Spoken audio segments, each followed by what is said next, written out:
श्रद्धा के विभाग। अर्जुन ने कहा, हे कृष्ण, जो लोग शास्त्र के नियमों का पालन न करके अपनी कल्पना के अनुसार पूजा करते हैं, उनकी स्थिति कौन सी है? वे सतोगुणी हैं या रजोगुणी हैं या तमोगुणी हैं? जो शास्त्र के हिसाब से नहीं, अपनी इच्छा से पूजा करते हैं, वो कैसे लोग हैं? भगवान ने कहा, देहधारी जीव द्वारा अर्जित गुणों के अनुसार उनकी श्रद्धा 3 प्रकार की हो सकती है, सतोगुणी, रजोगुणी अथवा तमोगुणी। अब इसके विषय में मुझसे सुनो।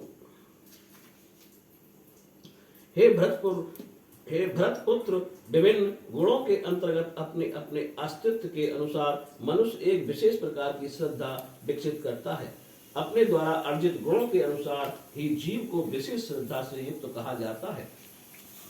सतोगुणी व्यक्ति देवताओं को पूजते हैं, रजोगुणी यक्षों को और राक्षसों की पूजा करते हैं, और तमोगुणी व्यक्ति भूत प्रेतों की पूजा करते हैं।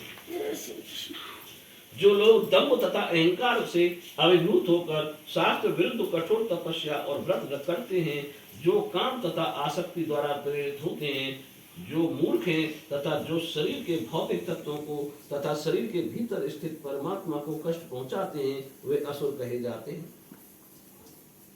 गौर से सुनिए का क्या।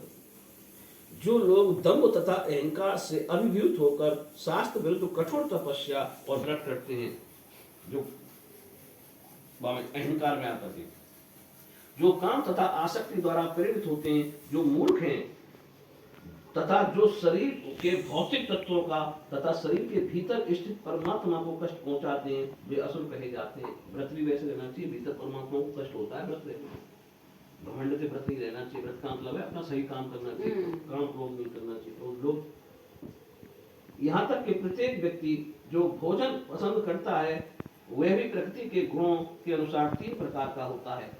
यही बात यज्ञ, तपस्या तथा दान के लिए भी सत्य है। अब उनके भेदों के विषय में सुनो।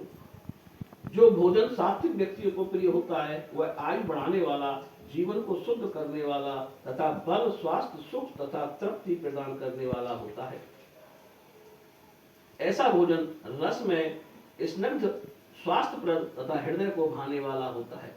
खाने में 3 घंटे पूर्व पकाया गया स्वादहीन, वियोजित एवं सड़ा, झूठा तथा अस्पष्ट वस्तुओं से युक्त भोजन उन लोगों को प्रिय होता है जो तामसी होते हैं। जो तामसी लोग होते हैं वो वासक भोजन करते हैं। यज्ञों में वही यज्ञ सात्विक होता है जो शास्त्र के निर्देशानुसार कर्तव्य समझकर उन लोगों के द्वारा किया जाता है जो फल की इच्छा नहीं करते।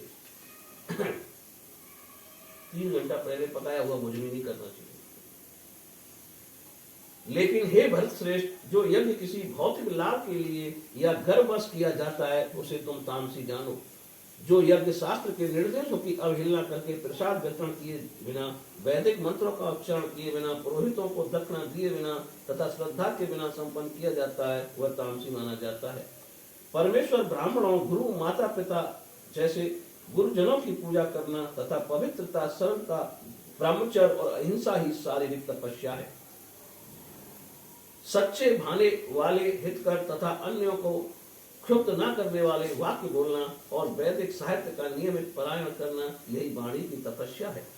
तथा संतोष, सरलता, गंभीरता, आत्मसंयम एवं जीवन की शुद्धि, ये मन की तपस्याएं हैं।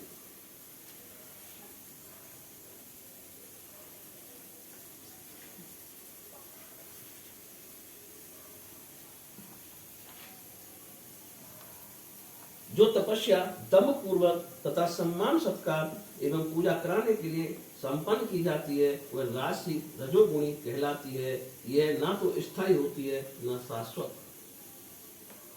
मूर्खता बस आत्म उत्पीड़न के लिए या अन्यों को विनष्ट करने या हानि पहुंचाने के लिए जो तपस्या की जाती है, वह तामसी कहलाती है। जो दान कर्तव्य समझकर किसी प्रत्युपकार की आशा के बिना समुचित काल तथा स्थान में हो और योग्य व्यक्ति को दिया जाता है, या वह सात्विक माना जाता है। किंतु जो दान प्रत्युपकार की भावना से या कर्म फल की इच्छा से या अनिष्टता पूर्वक किया जाता है, वह रजोगुणी राजस कहलाता है। तथा जो दान किसी अपवित्र स्थान में, अनुचित समय में, किसी अयोग्य व्यक्ति को या बिना समुचित ध्यान तथा आदर से दिया जाता है, वह तामसी कहलाता है। सृष्टि के आदि काल से ओम सत सत ये तीन शब्द पर ब्रह्म ओम तत् सत। सृष्टि के आदि काल से ओम तत् सत ये तीन शब्द पर ब्रह्म को सूचित करने के लिए प्रयुक्त किए जा रहे हैं। ये तीनों सांकेतिक अभिव्यक्तियां ब्राह्मणों द्वारा वैदिक मंत्रों का उच्चारण करते समय तथा ब्रह्म को संतुष्ट करने के लिए यज्ञों के समय प्रयुक्त होती हैं। अतः योगी जन ब्रह्म की प्राप्ति के लिए शास्त्रीय विधि के अनुसार यज्ञ दान तथा तप की समस्त क्रियाओं का शुभारंभ सदैव ओम से करते हैं। मनुष्य को चाहिए कि कर्म फल की इच्छा किए बिना विविध प्रकार के यज्ञ तप तथा दान को तत् शब्द कहकर संपन्न करे।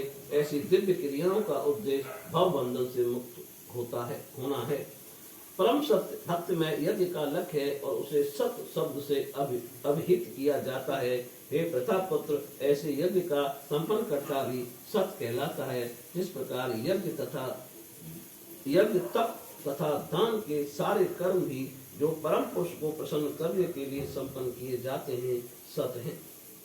हे पाठ, श्रद्धा के बिना यज्ञ दान तथा तप के रूप में जो भी किया जाता है वह नश्वर है, वह असत कहलाता है और इस जन्म तथा अगले जन्म दोनों में ही व्यर्थ जाता है। बोलिए श्री कृष्ण भगवान की जय।